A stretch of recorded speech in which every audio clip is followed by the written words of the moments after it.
Harrow Road. Yeah, whatever, that way. And somebody was, it was very communistic. And somebody was heckling us, which we weren't really used to since this French city. Turned out it was Tony anyway. That was the first time we encountered each other. I'd just like to, it's incredible.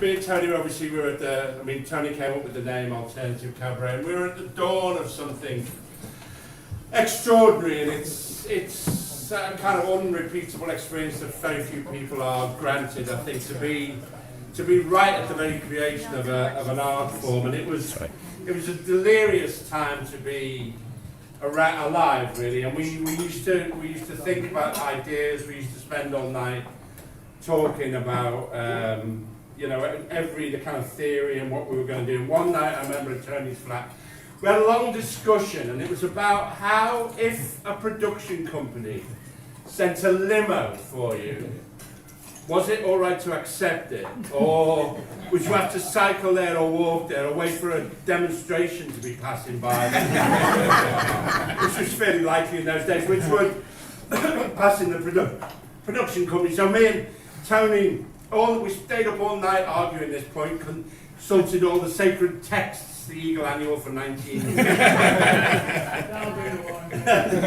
Anarchist cookbook. In the end, we decided that it would be, and this was the kind of official line, it would be all right to accept a limo from the production company to take you to a meeting as long as you sat in the front with the driver. Has it ever happened? No, fuck that, I'm not talking to some fucking driver.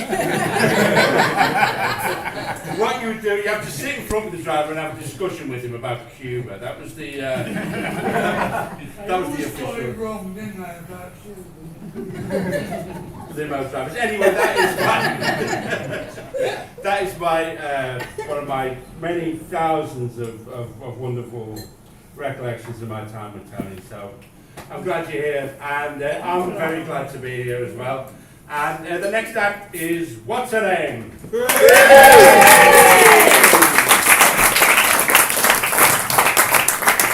Hello.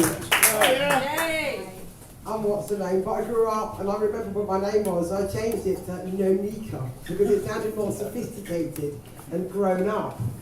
And Is that what we are now? well, I'm doing my best, Tone.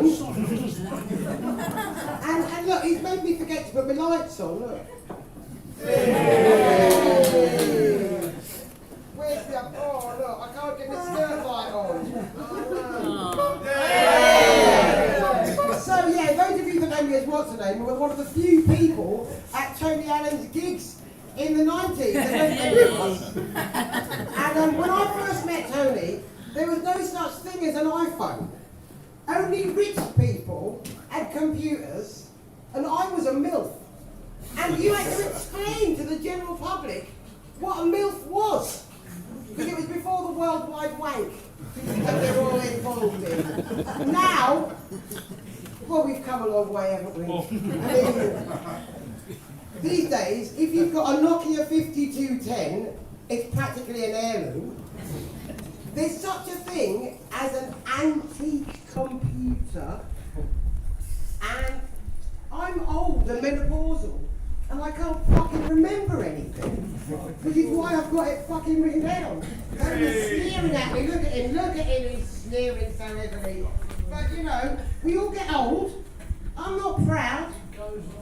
It does go on. So progress is fucking impossible, isn't it? These days, your kid is on TikTok, covered in only acronyms, shaking their booty and probably making more money in crypto than you'll ever dream of. So when I met Tone, which was critical to my progress through life, because he's very critical. I was a poet, which meant I was skin, obviously. And in between having 4 sons and a gay husband in a corset, I know that doesn't add up, but we were ahead of our time. Was running around doing the kids' activities, and I arrived at the Tabernacle, which is a little venue down the road. It's a community centre now, But Tony opened it up as a squat back in the 70s, and there was this poster saying attitude, want to make something of it. And I thought, well, everybody's telling me that I need to fix my attitude up. So I better try and make something out of it. So there I was, trying to recover the baby brain from the fog that happens when you give birth. Because I was really bored. Well, this is streaming elsewhere, so I'm going to cut this off because I'm running out of power and I can't get the image right. Sorry.